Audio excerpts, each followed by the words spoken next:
Hey everyone, um, good to have you back and for Parashah 16. So we are moving on in Exodus. I know this is kind of late. This is from last Shabbat's scripture portion, but with my schedule lately, it's probably going to be late for probably next month or two because of just my schedule. So, having said that, again, we're moving on to Exodus. This parashah portion is called Beshalach, and it means in English after he had let go. So, as you can kind of gather there, we're talking about after um, Pharaoh had let Israel go, and what happens after that. So, having said that, let's go ahead and get started. All right. All right, so we are picking up at Exodus chapter 13. It's actually at the second half of the redemption of the firstborn section, and we'll be looking at verses 17 through 22. So, when Israel um, left Egypt, um, God did not take them by the shortcut. Um, he could have taken them by the highway that was used by going through the land of the Philistines. Um, But the problem with that is that they would have seen war and other things going on, and that would have made them want to return to Egypt. You have to remember, try to put yourself in their shoes and their mindset. And I know it's kind of hard because we can't imagine being slaves and what kind of mind job that does on you. But these people are leaving, and although they're trusting the Lord, they're trusting Moshe. It's kind of a tepid kind of trust. It's kind of fickle. It's not concrete. It's not set the way it needs to be, and it's going to take time. And honestly, even though God is not pleased with how they test him later on, or complain later on in this parsha, we do see that God is patient. He's not happy with their behavior, but he's patient in giving them space to kind of come to more full trust. Now, you would think to yourself, well, they see him part the waters. They saw him defeat all the army of Pharaoh. They did all kind of miracles to get them out of Egypt. Why wouldn't they just trust him? Well, that's easy for us to say, but um, you also have to remember these people have been kind of influenced by Egyptian society. And remember, in Egyptian society, there's a pantheon of gods who are fighting back and forth um, over stature, over power. Um, they all control different things, and so unfortunately, in at least some of their minds, they're not sure if this God's going to change his mind. They're not sure if this God's going to be fickle and just like the other Egyptians' gods were. Um, and so um, they're learning to trust him. And yes, they've been shown a lot of evidence that he is for them. And it's proven Moshe's words to them. But they still have not gotten there yet. And unfortunately, we'll see later on um, in the Tanakh, the Torah specifically, that this generation never gets there. Unfortunately, they just don't. They have high points, but they never really get to where God wants them. They end up failing the test overall, and the baton or the torch or however you want to say it gets passed on to the next generation. But we're kind of getting the cart before the horse there, so let's go ahead and move on with this. So anyways, God goes ahead and takes them by the roundabout way. That way, the only thing they're facing is the wilderness. They're not actually facing other war like tribes. Um, they talk about war in the land of Philistines. It could be between the Philistines and the Canaanites. It could be between the Philistines and the Egyptians. There were constant little skirmishes going on back and forth between all these different people groups in that area. And It's kind of interesting because you see the kind of same thing here today in the Middle East, where you have all these people groups that are fighting over in that same little small area of land right there. Um, so it's like the more the things change, the more they don't, right? So, you notice a bullet point put there, the shortest way isn't always the best way, nor is the easiest. We like things short, sweet, and to the point. We like them easy. We like to get there and just be done, especially if we're goal oriented. Then we really don't care about the process. We just want to get where we're going. But um, unfortunately, it depends on how you look at it. You know, obviously, the shortest way isn't always the best way because, yeah, it's short, but you could go through a whole lot of trouble using that route than taking a longer route, but it being easier in a way. Um, okay, so they went by the Sea of Reeds. Now, we call it the Red Sea. But what it's really is, that's what it should be is the Reed Sea, not the Red Sea. And so, if you think about it, um, if you're coming out of Goshen, they're going towards the Red Sea, what we call it. There's a lot of reeds around. It's a lot of the marshy area around there. Um, it's very fertile in that for that reason. It's where the Mediterranean meets the Nile. So very wet, very marshy, very it's full of water here and there.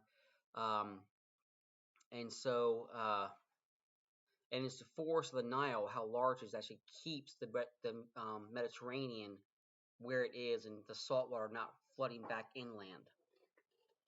So they go by the Sea of Reeds, and they're fully armed. Now they make sure to actually point that out that they're fully armed. They could have said, "Oh well, the people are going to the Sea of Reeds," and left it at that. But they point out they're fully armed, and the reason for that, I think it's a couple fold. One is to they were fully armed to kind of get them some sense of security. That hey, we're leaving Egypt, we're going out there, but hey, we're fully armed. We can protect ourselves. Um, the other thing is to kind of show that in the future, the very near future, actually, they're going to have to go to battle. Um, and if you can imagine, this is an interesting thing. So these people don't know war. They have not been trained for war. They are slaves. The only one, honestly, amongst all of them, that probably had any kind of military experience probably would be Moshe. The rest of them wouldn't have a clue. Um, I mean, think about it. Pharaoh didn't want them holding weapons or using weapons. He didn't want them learning how to fight or anything. They were slaves. They were basically pack mules. Pack mules don't have any need for any of that kind of stuff. So you have it's really ironic. You have a large people going out to the Reed Sea fully armed, but they're not soldiers. So process that in your mind, and so that's another vector of fear for them because they don't know how to fight. They know they're not soldiers. They know they've never been taught any of this, and they probably none of them even held a weapon in their entire life. Okay, so this is it's really ironic, and it shows just how much they're gonna have to rely on God to fight the battles for them because they're honestly in no position or way to do that. Especially when you get to Amalek later, who are vicious warriors.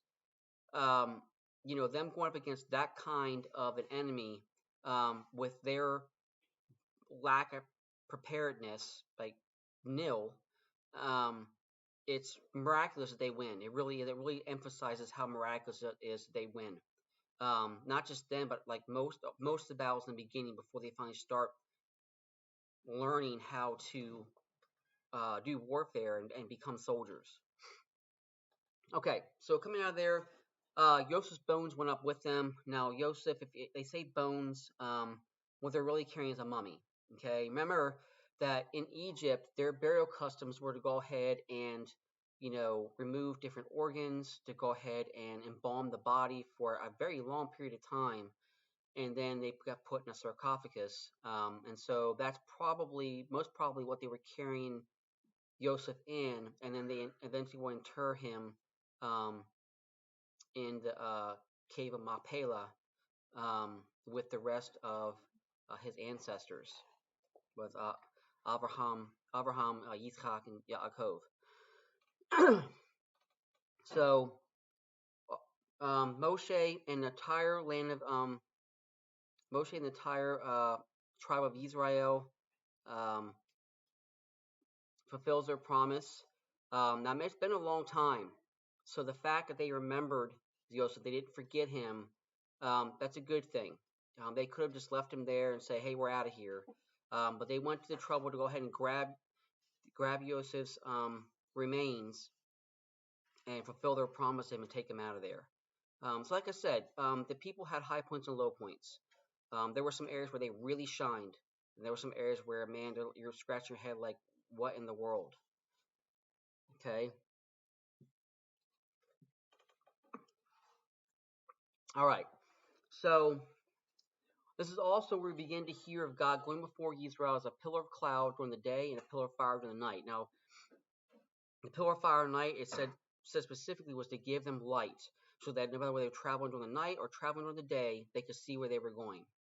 Um, and it says it never departed them. That pillar of cloud never departed. It was always with them. Okay. When the pillar of cloud moved, they moved. When the pillar of cloud stood still, they camped. That's how it worked. And it was like that all the way until they actually got into the promised land some 40 years later.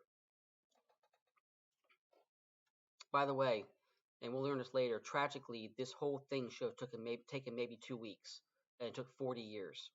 Um, anyways, so to kind of speak of how we can draw things out, make them a lot longer than they need to be when we resist and don't just let God do what He wants to do. Anyways, let's go ahead and move on. Okay, so God tells Moshe to have Israel turn back some from the sea and encamp. So what God is doing here is He's trying to cause Pharaoh to think that the people are trapped, that they don't know where they're going, they're just kind of wandering aimlessly, and that they could easily just go out there and recapture them, take them back, and make them slaves again. As a matter of fact, when Pharaoh finds out that they're gone, him and his servants, they change their minds. Like, what have we done? Why do we let them go? And God says, it says there, God hardens their heart to have them come after them. Okay, I know we've seen that pattern through the last several Parashah or Parashot, where God has hardened Pharaoh's heart at some points, and he has hardened his own heart at other points.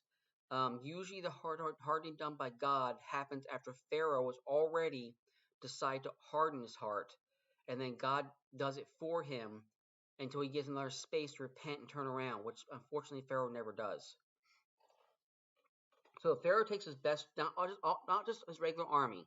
He doesn't just take his regular army to go out and do things. Not just your average soldiers. He takes everyone, including his best troops, to go out after Israel. He wants to make sure that they are taken back and that they never get away. Now, obviously, it was not Pharaoh's. It wouldn't make any sense for Pharaoh to want to go out there and slaughter them all. They said specifically, why do we let them go, let them stop being our slaves? They want them back as slaves. So killing them all is not going to accomplish their goal. Yes, and now Pharaoh, obviously, if he would have had his way, a lot of them would have died. But most of them would have went back as slaves. Okay, so Pharaoh's not going here to totally slaughter the whole company. He's there to go ahead and capture them, make an example of some of them, and then drag them back to Egypt.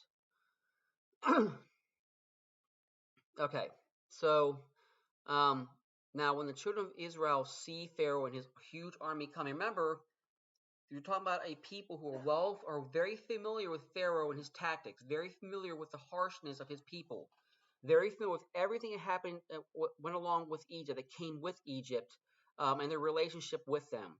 And so when they see them coming at them and they realize that they don't know how to fight, they're not soldiers, all this combined together, they very quickly forget what God did for them and instead start panicking. Okay, now, before you go starting pointing fingers at them, remember there's be three fingers pointing back at you, right? Because we do the same thing. We say we're strong. We say we trust God. We say all this stuff, but as soon as something else bad comes along, it's all of a sudden we have amnesia and forget what God's done and panic. Um, so they didn't. This is the worst part. It wasn't just that they lost faith and they just kind of you know lost or were really struggling. No, they totally went ahead. Not only did they lose faith in God, they actually blamed God for what was happening. Okay, now the questions they ask, they're directed at Moshe, right? But Moshe says later that you're not really questioning me. You're not really losing faith in me. You're not really coming at me. You're really coming at God because He is the one giving the orders here, not me.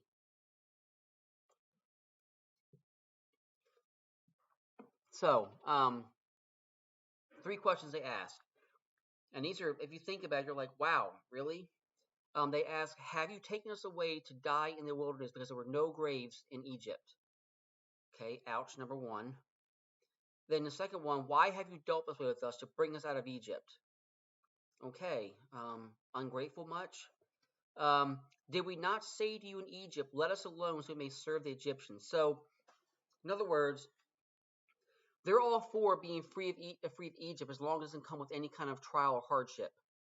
Okay, now they face their first test after being out of Egypt. And to be granted, it's a pretty large test. Their backs are against a wall, or in this case, a sea, and they've got a huge army coming at them. Okay, however, it, you got to understand when you go through the Torah and you see this, it's God's issue. Yes, they shouldn't be losing faith in Him, but even worse than the losing of faith is their attitude towards God. Is their lack of reverence. It's their complaining. It's the way they're struggling. Um, there's no grace in it. Um, Now, granted, God wants them to have faith, and He doesn't like when they don't have faith. But to add insult to injury is to turn around and come at God for it all, which you know shows you how much they have not paid attention to what God did to Egypt for them denying Him, and now they're doing the same thing. Um, and that's just what happens when your faith is shallow. Okay, and right at this point, it seems Israel's faith in Moshe and in God are both pretty shallow. As soon as somebody rocks the boat, as soon as somebody causes waves, um, they're turned 180 degrees around, and they're not only are they shrinking back in fear, but it's like they're barking at God. It's like a corn animal. They're back in fear, but they're also whenever somebody tries to reach out, they're snapping at them to back off. And this is kind of how they are right now. They're kind of like these people that are backed into a corner and blaming God for what's going on. Um, so and if you think about it, it's kind of an extension of what happened in Egypt when Moshe and Aharon both first came to Egypt, and they presented themselves, and then Pharaoh um, denied their request and made the lives harder. They basically told Moshe and Aharon, just leave us alone. You've done nothing but bring hardship on us. Now they're doing the same thing again. We told you to leave us alone. Now look what you've done to us. Um, and so they're not grateful for them bringing them out of Egypt. All they see is that things are worse now than when they were in Egypt. So their mindset is completely still in a slave mentality, which is very sad, honestly. And they say it was better for us to serve the Egyptians than to die in the wilderness. Um, so again, they would rather go back to the status quo, go back to what they consider at least was better than what they're dealing with right now, even if it was slavery. Honestly, a lot of us can probably identify with that, or at least one time in our life where we didn't want to fight. We just wanted to say, look, just let me go back to the way things were. because having to fight for something better is too much. Um, and that's a shame. That's a pretty bad mindset. But um, when you let past trauma dictate your future, that's what happens. Okay, so Moshe, ever the encourager, ever the man of action, rebuts them and says, "Hey, don't be afraid. Stand still and see the salvation of Adonai, which He will perform for you today." So stop being afraid. Stand still and see yet again the salvation of Adonai, which He will perform for you today. You have seen the Egyptians today, but you will never see them again, ever. Okay, that's how it should have been. Okay, if we read later on in Tanakh, they end up back down there again. What God tells them, do not return. They end up returning, at least part of them, to Egypt. But the whole point is they were never to go back to Egypt again. And then it says, Adonai will fight for you while you hold your peace. This is a key sentence here, because what he's saying is that, hey, God knows you're not soldiers. God knows you can't do this. And you won't have to, because God's going to fight for you. You won't have to do a thing. And as a matter of fact, this is exactly what ends up happening. They don't have to lift a sword or do anything to the Egyptians. And so what God says literally takes place.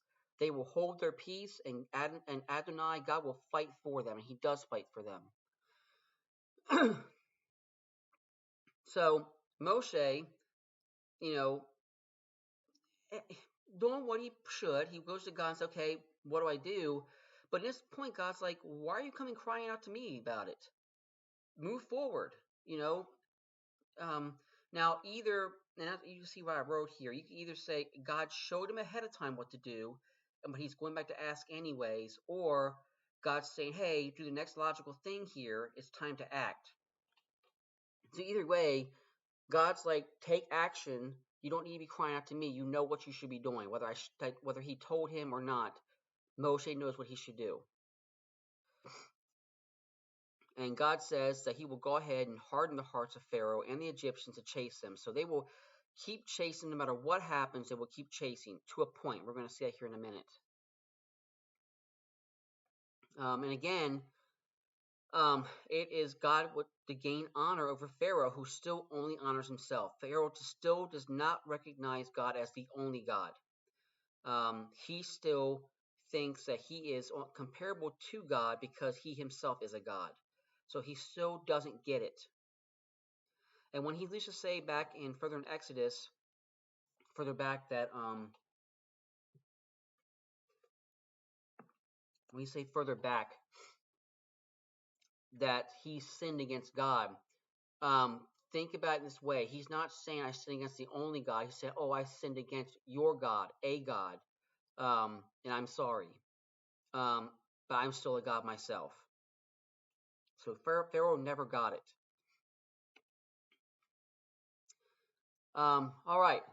So the angel of God went behind them to divide the camp of Egypt and Israel. So God goes behind to separate the camps in a pillar of cloud and during the day and during the night. So on one side, it was fire. It was the cloud of the pillar of fire for Israel to see where they were going. But on the other side, it was just a cloud. So there was no light on the Egyptian side, just darkness, but light for Israel. Another miraculous thing, right? Because if I have a pillar of cloud, this is a bad analogy, but if you imagine like a kind of a tornado, right? And you got this pillar coming off the ground, and you have one side of fire, and the other side just cloud. I mean, that's a pretty miraculous thing that you have that clear delineation there. All right, so all night long they were separated.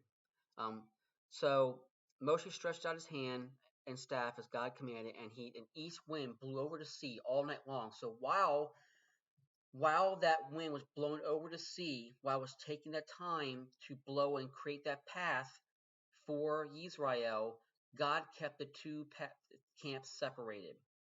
So Pharaoh and his army could not advance on Israel all night long as the east wind blew over the sea and caused that separation from them walking on dry ground. Not just wet ground, by the way. Let's point that out. It was dry ground. So the wind had blown not just the water apart, but also it blew for long enough to dry out the ground where the water had been sitting for, eons. Okay. So the children of Israel walked through the sea on dry land, and apparently, after some time, the Egyptians pursued them. So apparently, eventually, God released. It's kind of like releasing the gate for the horses at a race to run out, and they go charging after them. It's kind of the same thing that happened here, where eventually God opens the gate, so to speak, and the Egyptians come tearing out after um, uh, the children of Israel. So now the interesting thing is.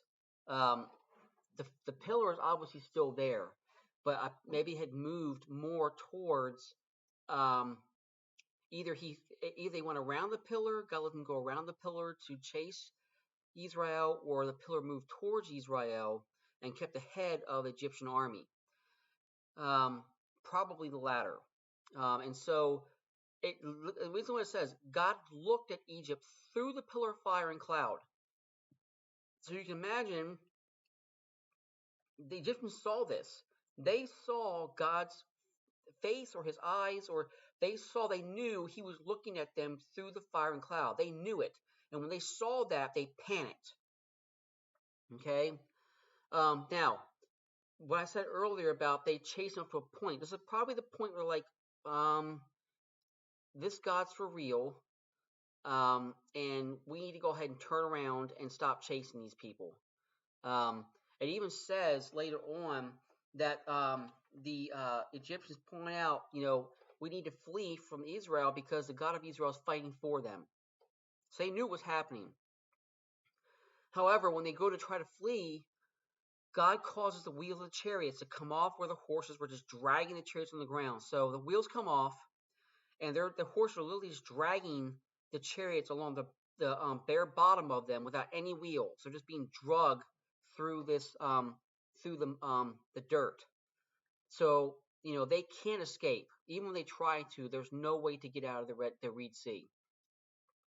So they already got the chase. They realize that God's fighting for them, but it's too late. As they're to make the decision to go ahead and flee, the waters come back on them, and every single one of them dies. So we're at the break of dawn now. Before this happens, we're at the break of dawn. All of Israel has actually made it across the Reed Sea. They're on the other side now. Moshe stretches forth his hands and staff from the other side, and the waters return, and it was over. Um, every single one of every single one of the Egyptian soldiers and their chariots, the horses, all of them are died. Every single one of them dies. The whole army is wiped out.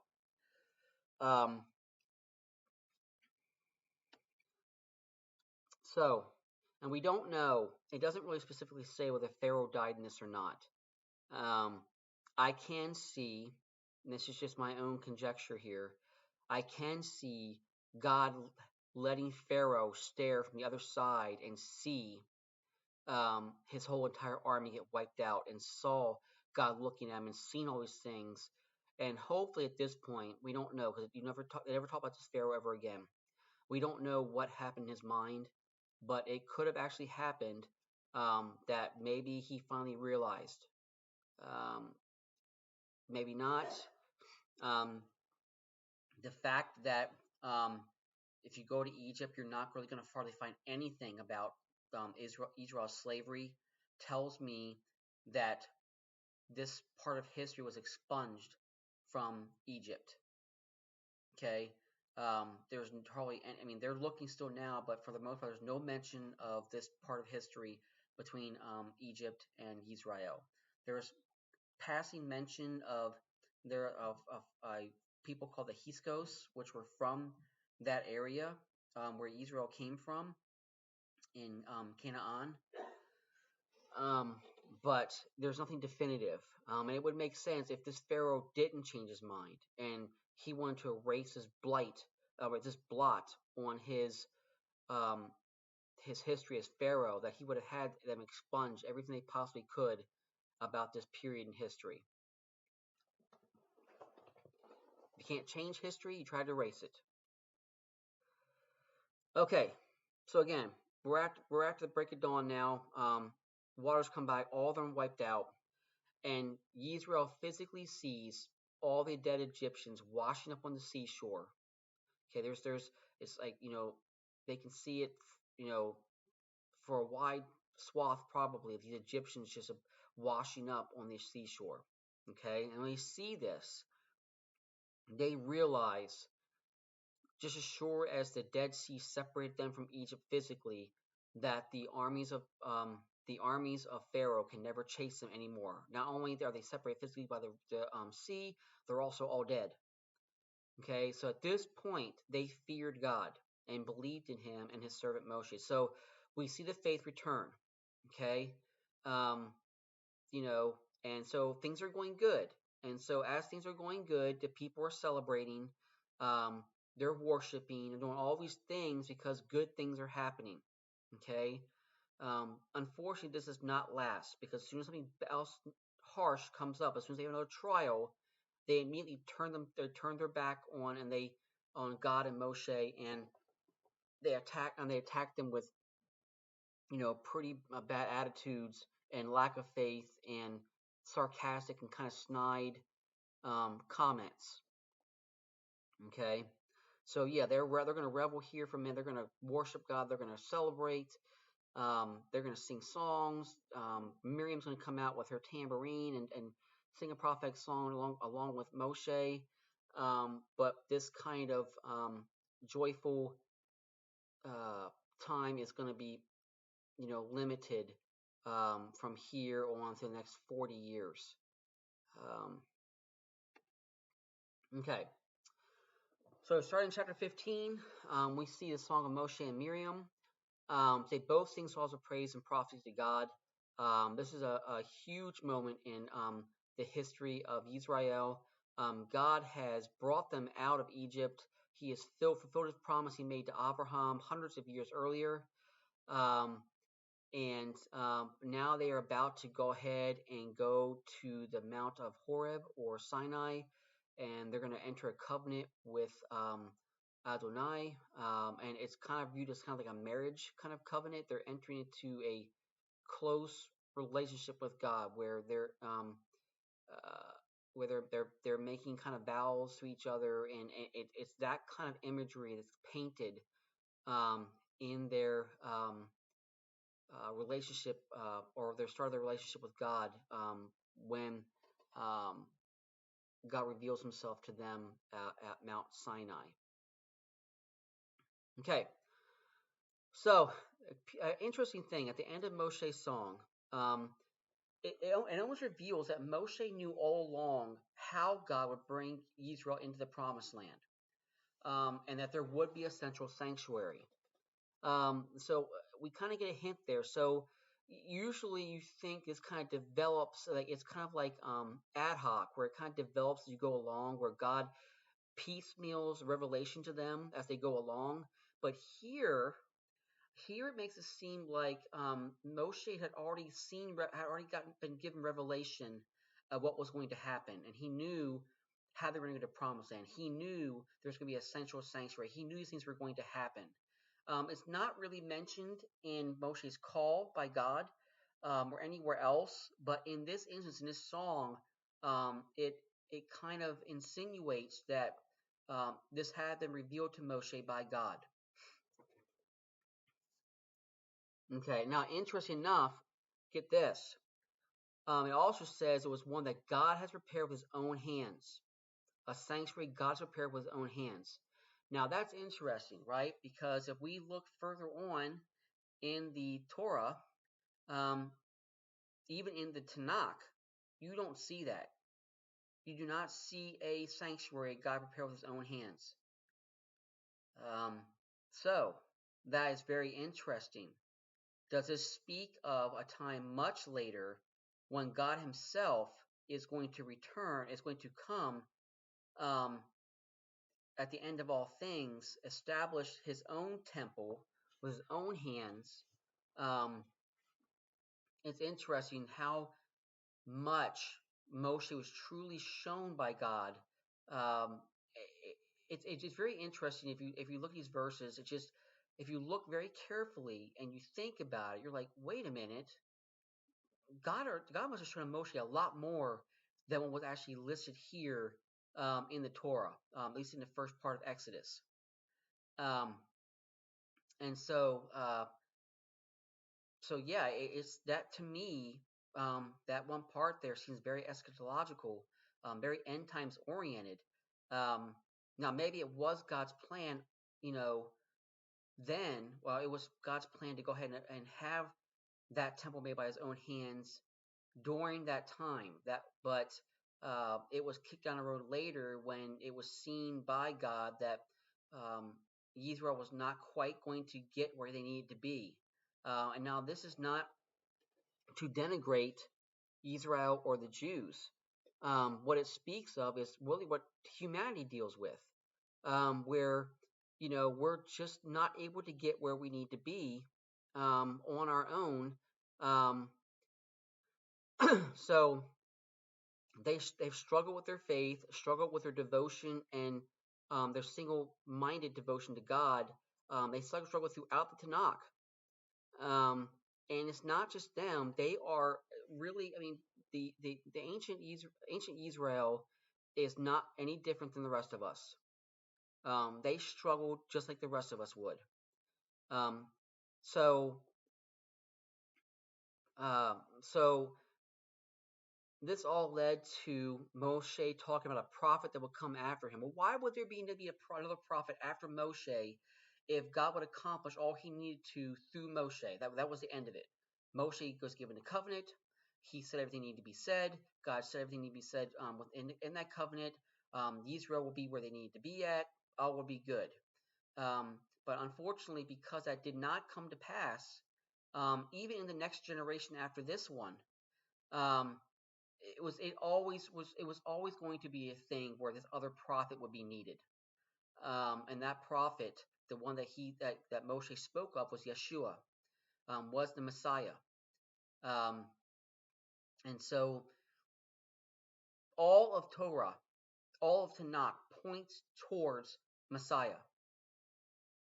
Okay, if you look at it, the whole thing points toward its aim is to show why Messiah is needed. Um, if you look at the struggles of the people of Israel and the Gentiles, we don't see that there, but they're the same way. They're struggling with the same things. The difference is that God has given revelation to Israel and is making them his own people. But they still need to be transformed. And as much as they try to go ahead and follow God's laws to the letter, it only takes, and hear me here, it only takes one mess up, and not just with your hands or your mouth, but with your mind. That's all it takes. Is remember, when you sin is not just sin because you speak something or you do something. Sin starts in the seed of your thoughts, in your mind. And if you've already planned and already thought to do something, that's sinful, even if you haven't even done it yet or spoken it yet.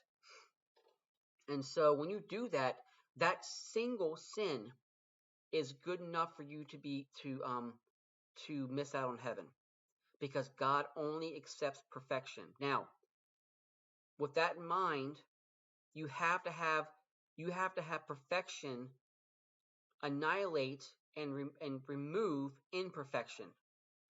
Well, if you're looking for perfection, there's only one being existing who is perfect, and that's God. So for God, for the perfection to wipe out our imperfection, that means God would have to wipe out our imperfection. So he would have to come and somehow do something to wipe out that imperfection. And if you think about that, only blood can be used for atonement of sin. that combines shedding of blood with God. You go ahead and combine that with Isaiah 53, you have Messiah, you have Yeshua. Okay, I know that I just totally segued there, but I wanted to add that in. Okay. Another thing, interesting point here, is that the song he sung, the song of Moshe, was also combined with the song of the Lamb in Revelation. So at the end, the very, very end, all of the saints, all of the ones, all of Israel combined, um, those who are physical Israel and those who are grafted in, all sing the song of Moshe and the song of the Lamb. Um, Again, you're combining the Mosaic covenant and the Brit Hadashah, or the new or the Messianic covenant, into one kind of deal with the song of Moshe and the song of the Lamb. Okay, so you're bringing that duality back into unity. Okay, so you can look at that way as also. It's really awesome stuff here. If you just look at the scriptures and with an open mind think, it's just awesome things you can see in here. Okay, so that's behind them. Um, Celebration is, for the most part. It's time to go ahead and move on. So they start to make their way into the wilderness, and they're going toward their goal here. Their target is Mount Horeb, or Mount Sinai. So they start traveling for days, and there's no water. Okay, it's a wilderness, right? I mean, it's dry as a bone. There's hardly anything to find to actually keep them alive. And again, so they are completely dependent on God to sustain them through this harsh, unforgiving, and just terrible place to be. There's scorpions, there's snakes, there's it's rocky and jagged rocks and sand and dust. I mean, just the most inhospitable place you can think of is where they're at. Okay, and so they start complaining. They want water. They want water to drink. Who's going to feed us water? Who's going to give us water? And when they find water, it's bitter. Okay, so what they mean by bitter is it's not fit to drink. It's opposite. Now it's interesting. So the place, they call the place Mara, which is usually translated bitterness, but what it really means is finding something is the opposite of what it should be in a negative fashion. So when they came to this water to drink, they were expecting to find something that would satisfy their thirst and taste good. What they found was something that was bitter and it could not be drunk.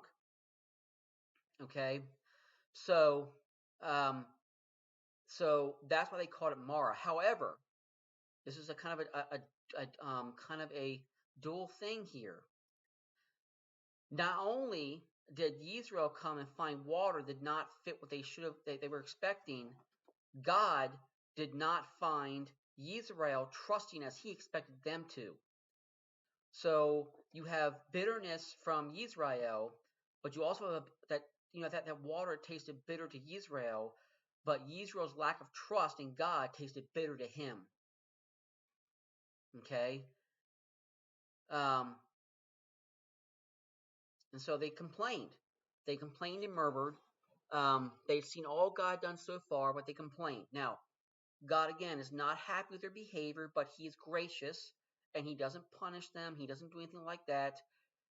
He shows grace, and he goes ahead, and he orders Moshe to throw a tree into the water and to make it drinkable. So they throw it in, and whatever properties are in that tree, it makes the water drinkable. Now, interesting enough, the cross that Yeshua died upon is called a tree.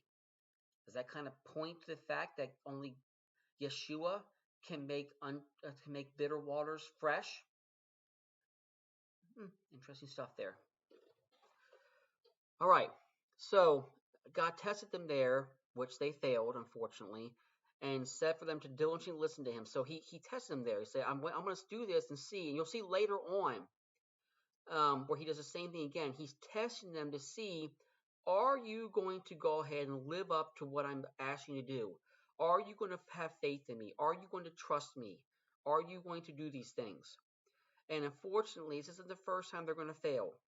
And so, again, God is gracious. They fail. but he doesn't do anything negative. What he says is, I need you to diligently listen to me, to do what is right in my eyes, and to pay attention to all my commands and my decrees. And if you do this, none of the things you happen in Egypt will come upon you. No diseases. You will see blessings. In other words, okay. And all he's asking them to do is just listen to me, do what I tell you to do what's right in my eyes, do what is righteous, obey the commands I give you and my decrees. Just do what I tell you to do. That's all I'm asking. Just do what I tell you to do. Okay, so even after this, okay, they not only they drink from that water, but God takes them to a place with 12 watering springs. So there's a spring for each tribe, and there's 70 palm trees. Now, get this kind of image in your head. So they're going through this horrible wilderness. I mean, absolutely terrible place. And all of a sudden they come across this great oasis. There are 12 springs there, one for each tribe. There are 70 palm trees. By the way, um, that uh, that 70 number is important also. It's not just some number thrown in there. That 70 is also kind of a number relating to kind of completion, or having just enough. Okay, there's other meanings for it as well. Um, so they have an overabundance. So God, despite their lack of faith and their complaining, gives them overabundance. This is the grace of our God. Because he could have said, you know what? I'm already done with you people. But he didn't. He gave them grace. He's given them all kind of openings to finally have their faith mature and to truly trust him. Okay, and he's given them every reason to. He's shown them all kind of miracles. Now here's another kind of miracle, because who expects to find this in the middle of a wilderness? Okay, so um, again, God has given them every reason and given them all kind of space to grow in their faith and finally come to full trust in Him and finally listen and obey Him. Okay, so we move on to chapter 16. We've kind of seen what happened with the drink. Now God's going to test them with food. Okay, so now Israel's complaining that they don't have meat. That we were back in Egypt. We sat by pots of meat and we ate bread until we were full.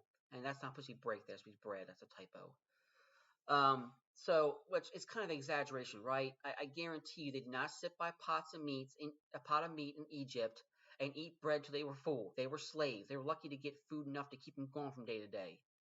But because something negative has occurred, they exaggerate how things used to be. Okay, don't we ever do that, right? I know I have. So they then again start accusing Moshe. Now, again, like I pointed out, they're not really coming against Moshe. They are, but who they're really coming against is God, because God is the one leading everything here. He's the one giving commands. He's the one telling them where they need to go, where they need to stop. He's the one who's providing. He is in charge. Okay, Moshe is just a messenger. Okay, that's really what he is. Moshe is a messenger. He's there to tell them what God has said. They give them direction, and to perform God's miracles as needed. Okay, so again, God is the one calling the shots here, not Moshe. So they complain that now they were brought out into the wilderness to die of hunger.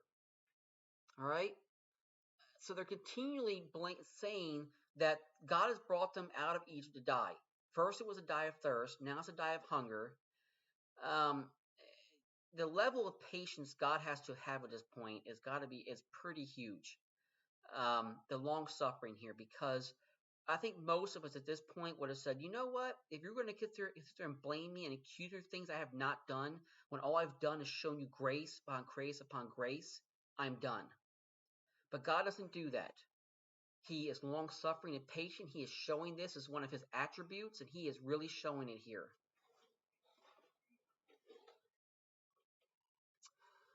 Okay. God again provides. Okay, he provides again despite their provoking, and they are provoking here. and he gives them what's called manna. Now, when the people say, they're like, "What is this?" That's where comes from. It's like mana, where what is this? Um, um, so they're to gather every morning, and they're to do it twice as much the day. They're trying to gather twice as much the day before Shabbat. Okay, so because they're not supposed to leave their homes during that time, so they're supposed to stay inside. They're supposed to have a complete rest, not do anything, and that makes sense. It's not. It's a dual thing here. Here's another duality, right? So the primary purpose, obviously, is to go ahead and have a day to worship, to think on what God's done for them, to spend time with family. The other purpose is for them to rest. Think about what they're. I mean, if you read here, then read later on throughout the journey to the Promised Land. I mean, they're really working, especially when they get with the tabernacle built, and have to set up and tear it down all the time, having to set up camp and tear that down. Sometimes it's only a couple of days out. Other times it's longer than that.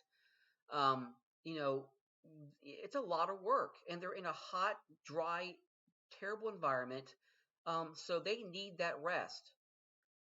So yeah, you're not to leave your homes. You're to sit there. You're to rest. You're to spend time with family. More importantly, you're to spend time with me. That is what God's purpose is for Shabbat. Um, and so they need to gather twice as much before, because they're not going to have anything to gather on Shabbat. As a matter of fact, Moshe tells them that you're not going to have anything to gather. Don't even come out to gather anything. There's nothing going to be there. Okay. So again, like I told you earlier, God asserts again that He's going to test them. And it's a common theme throughout the wilderness journey. Okay, if you think about the hot, arid wilderness they're going through, you think about metal being purged of its dross or its impurities. It has to go through heat. It has to go through a harsh, hot environment to purge those impurities out of that metal. This is kind of what God is doing with Israel. He is purging them. He is preparing them to be vessels of honor. All right. So Moshe also asked, this is the second time now, why the people complaining against him in Haran. He says, what are we? Why are you complaining against us? What are we? We're nothing. In other words, God is the one who is leading and giving the commands, doing all these things. It's not us. We're just messengers. We're merely doing what God and saying what God is telling us to do and say. That's it. So again, even though they're complaining against Moshe, they're really complaining against God. And I'm not honestly sure if they saw it that way at first. And I'm really not sure if they ever really totally saw it that way. There's points where they think Moshe is kind of doing things on his own, and that it's not really God telling him anything, that Moshe is misleading them or something like. You see this kind of things come up also where they're not trusting Moshe. Even with all the past experience, they're not trusting. They don't totally trust him, especially when things get hard, or when he's gone for 40 days and 40 nights on Mount Horeb. Um,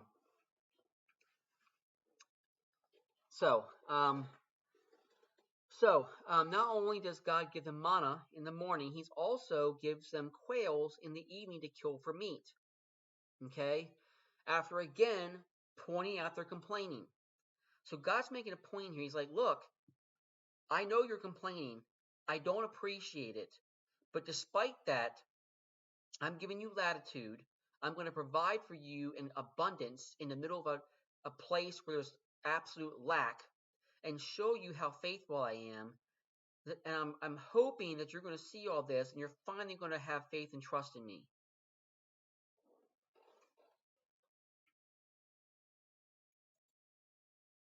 Okay. So then it says each person is commanded to collect 2 quarts of manna and a double portion the day before Shabbat. Now, an amazing thing is, now, human nature. They're going out there to gather food. they're in an environment where they're not sure they're going to get food, or at least right now they're not sure they're going to get food. They're kind of in a very tepid faith kind of way right now, and so they go ahead, especially the ones who lack faith and ones who don't trust, and they try to gather more than what God told them to gather. But even when they gather too much, or for some reason they don't gather enough, every single person had the amount they needed, no more, no less. Everyone had the perfect amount for them. Interesting, and it's a life lesson for each of us. God provides exactly what we need, when we need it, how we need it, to what extent we need it. Okay, that's exactly proven here by the fact that even though God gives them a specific amount to gather in, whether they gather more or less, they get the perfect amount. Now, this manna was not to be saved until morning. Every day they will receive the portion they need for that day.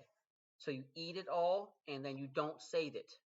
Unfortunately, people didn't trust that God would provide for them the next day, so they saved it, and it rotted and it bred worms, and as a result. So interesting enough, the blessing that God gave them, because they didn't do with it what God told them to do with it, turned to rot and bred worms. So it basically became a curse. Interesting, huh? Now this angered Moshe. Okay, and I can't say I blame him.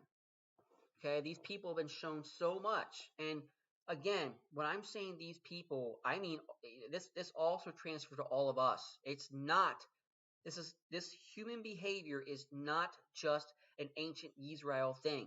It is not just a Jewish thing. It is a Gentile thing also.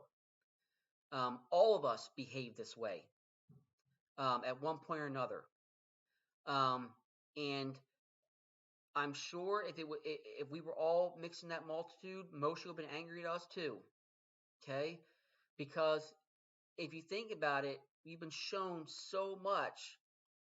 And in this, it's not just the anger that you're not listening, like a parent getting angry at their child.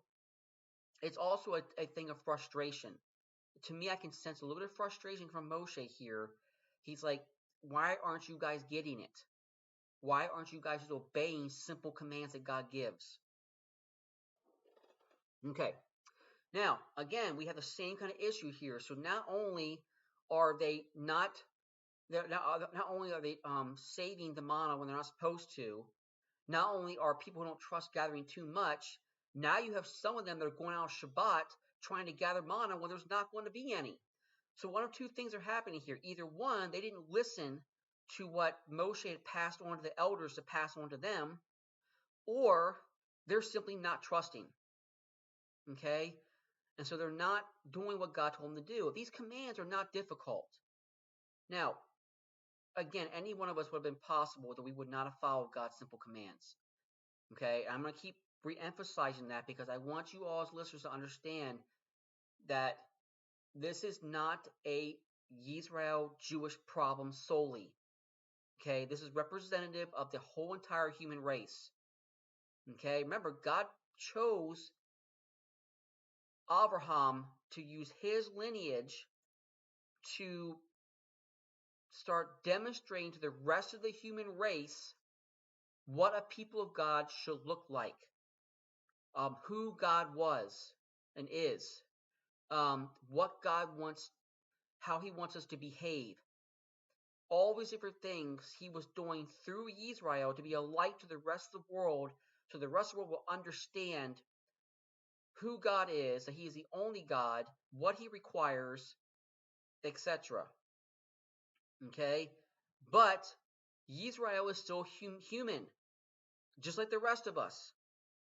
Okay? They were not chosen, and God says later in this knock, they were not chosen because they were so much more better than everybody else. That is not why they were chosen. They were chosen because of a promise given to Abraham. Okay? As a matter of fact, even though now it was a test for Moshe at this point, but God says, hey, I'm going to wipe them out. I'm going to go ahead and make a people of you, Moshe. thereby still keeping the promise to Abraham. Okay? However, that was also a test for Moshe to see if he would actually intercede and really care for the people. That's another thing. But again, the whole point here is that it's twofold. One, the Jewish people are not supposed to think more highly of themselves than they are. Okay? And neither the Gentiles. We're human, period. Yes, the Jewish people will receive all the promises of God, all the covenants were made to them, including the Brit Hadashah. But at that point, Gentiles were also drafted in, and the whole point of everything done with Israel was for it to be transferred eventually to the nations as well. The whole point was for all of humanity to be offered salvation and to be offered a place in the world to come. That was the point. Okay, so I'm trying very hard here to fight anti-Semitism and anti-Jewishness because there's a lot of people who will read this kind of stuff, and unfortunately, that's what they will come away with, and it's absolutely, completely wrong on a multitude of levels. So if those thoughts have crossed your mind, where man, those Israelites, or man, those Jews, you can just quit that right now. It's not just that. It's, oh man, those Gentiles. Okay, because we're all in the same boat. All right. Sorry, had to get that off my chest. Moving on. Okay, so then the scriptures kind of describe what manna is like. So manna is a white like coriander seed. If you guys ever had, I mean, this is the closest you're going to get to it. So if you ever eaten a hamburger or had bread that had those little white seeds on it, that's kind of what you're looking at here, and it tastes like honey. Okay, a jar of it was to be kept. God told Moshe and to keep a jar of it saved by the Ark of the Covenant. This is actually before the Ark of the Covenant was made. And remember also here, I want to also point out either everything about this is being written as it happens by Moshe, or he is looking back and writing and thinking in retrospect about it. So you're going to see a lot of language that seems to point to things that have not happened yet. And the reason for that is because when Moshe is writing this, it has happened. Okay. And the whole point of that is to remind Israel throughout the generations how God has provided for them. So, and you're going to see this in many different places where God provides visual object lessons. The zitziot, the phylacteries, the Aaron's staff later on, the jar of manna. All these things are there to constantly the writing the Shema on the doorposts, and all of this is to constantly keep the covenant and what God's done for them ever before their eyes. And it wasn't just this, they were constantly hearing about it too. The whole point was their entire being to be constantly inundated day to day with God's word and remembrance of what he's done. And the reason for that is because our minds drift way too easily away from what they should do or should be thinking. All right, so it makes it, and here's another thing looking back, right? So we can see this was written at least 40 years in the future, okay?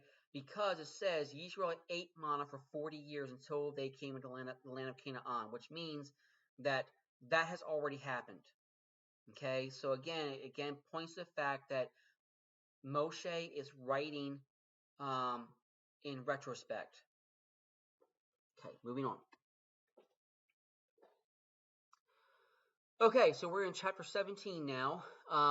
And so again, we come to an issue with no water to drink. And so after a while, they've traveled, um, and um, and they're asking Moshe for water. Okay.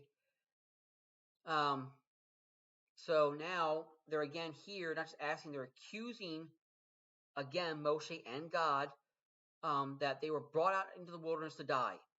They just keep doing this. And this is a really interesting. At the end of after um, God provides for them, we're going to go that here in just a second. Um, they ask him, "Is Adonai amongst us or not? Prove it. Where's the water?" I mean, can you hear the absolute lack of respect, the utter disrespect for God and Moshe? Can you hear the snide, the sarcastic tone? This is what makes God angry, even more than the lack of faith. Is this absolute utter disrespect of Him, and utter lack of reverence for who He is, and for all He's done. Um, and so, I believe that verse was pointed out there on purpose. It was to point out the attitude of these people. Um, it's ungrateful. They're not grateful for what God's done. It's not, and it's not shown since the them coming on the other side of the Reed Sea when they were delivered from the Egyptians. You're not seeing this this thankfulness, this worship. It's almost like spoiled children who are not getting what they want when they want and how they want it. It's really bad, and I can understand why. Again, Moshe is angry and getting frustrated. Um, but again, still see God being long suffering. Matter of fact, later on in the Tanakh, he said, and where how long am I going to put up with this? How long do I have to put up with your faithlessness? How long do I need to put up with your attitude? And so again, it points to God's long suffering at this point, and His love. He is bending over backwards, so to speak, to show these people who He is, and to help them put their faith and trust in Him. So again, God provides by telling Moshe to go ahead of them, and there'll be a rock there, and he to strike that rock, and one in the land of Horeb. So we're getting really close to Mount Horeb here, and water will flow out of it. Again, despite Israel provoking God. Okay, now again, I realize that this paints Israel in a very negative light to an respect, but there are so many of us who act the same way towards God. We don't thank Him for what He's given us enough or at all. We expect Him to perform on demand. We expect Him to do things how we want them to be done. And if we don't get things how we want, when we want it, and how we like it, then we doubt whether God's amongst us or not. And that's the truth. Again, this is not a Israel problem. This is a humanity problem.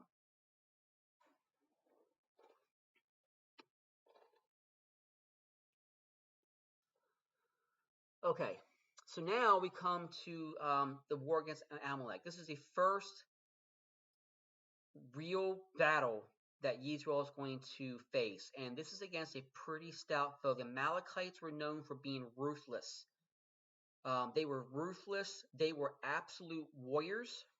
I mean, if you could pick a first battle for Israel, this would not be the one to pick for them, being that they are absolute, you know, um, absolute noobs when it comes to being soldiers, for lack of a better word. They are not soldiers in the least. They don't know how to use weapons. They don't know how to do any of this stuff.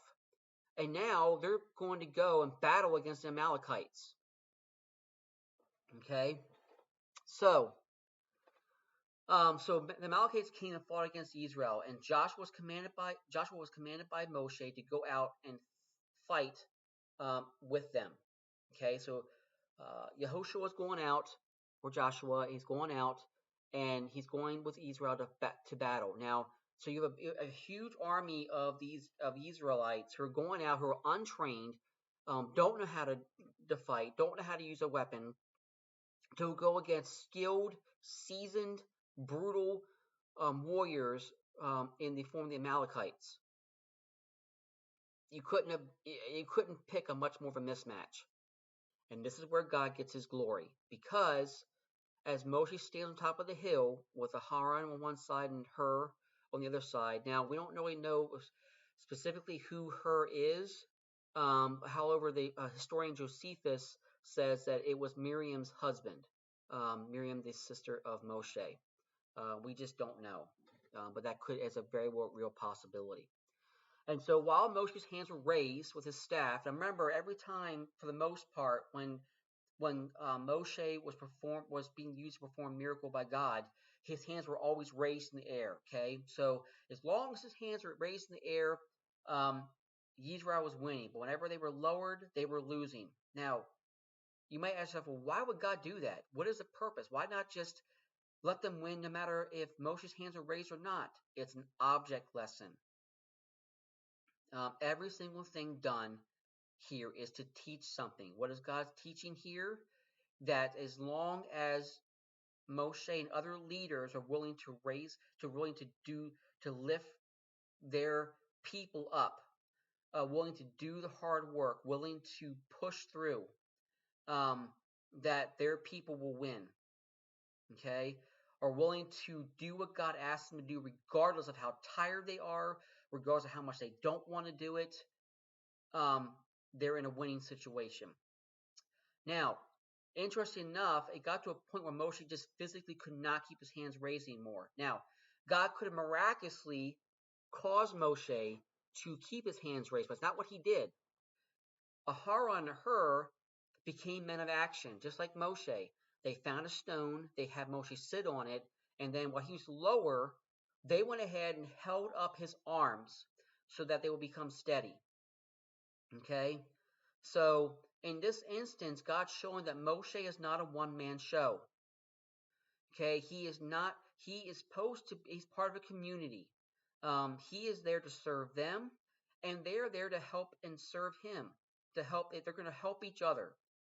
And so Aharon and Hur both help Moshe when he needs it the most, to go ahead and help him hold his arms steady to do what God's called and told him to do. Okay, there are deep lessons there for the body of Messiah about how we should be treating our leaders. Okay, we're not to put them on a pedestal, but we can go ahead and put a stone for them to sit on and hold their arms up when they're getting tired. I'll leave that with you.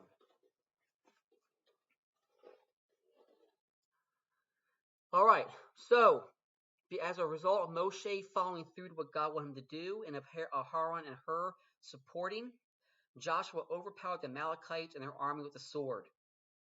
Now, it could be read that Joshua himself did that, but no, it was Joshua and the army. It was the army represented by Joshua. Okay, so now remember, this is an utter miracle. Okay, utter miracle, because these people are not trained. They are the least trained army in the history of armies, probably. Okay, they're an army of slaves. Okay, and now they're going against these vicious Amalekites, and they win. That's a miracle of God right there. Okay, so God asked Moshe to write a memorial about the battle and to rehearse it to Joshua, so that the latter, Joshua, will remember to completely wipe out the Amalekites. So the Amalekites, here's the thing. The Amalekites attacked a weak people who were former slaves. In other words, there was no reason for the Amalekites to attack them. But the Amalekites were ambush warriors. They would ambush people on the road and steal and kill. This is how the Amalekites were. They were vicious.